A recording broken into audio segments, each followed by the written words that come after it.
Last night, the Prime Minister suffered the self-inflicted loss of his first Cabinet Minister.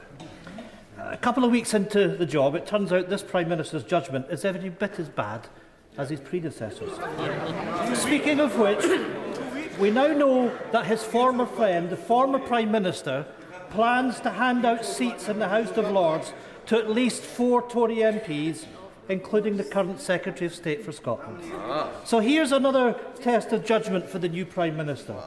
Does he think it right to keep a man in a Cabinet who's clearly far more interested in getting his hands on an ermine robe than playing by the rules of Scottish democracy? Mr. Speaker, I'm obviously not going to comment on speculation around such lists. Any list would, of course, follow the normal procedures and processes that are in place. Ian Blackford. I'm afraid it's not speculation, and of course the Prime Minister clearly doesn't get how corrupt this all looks to people in Scotland. Because not only do we have a UK government that denies democracy, we now have a Secretary of State that is running scared from it.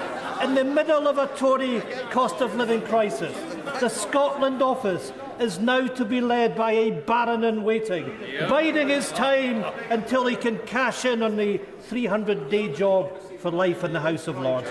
He should be sacked from the Cabinet, and the people of Dumfries and Galloway should be given the chance to sack the Tories in a by-election. The Prime Minister's judgment is already in tatters. If he has any integrity left, will he now put a stop to these 2 predecessors stuffing the House of Lords with his cronies? Mr. Speaker, what the Secretary of State and I are jointly focused on is working constructively with the Scottish Government to deliver for the people of Scotland. I'll be pleased to be meeting the First Minister tomorrow because that, I think, is what the people of Scotland want to see.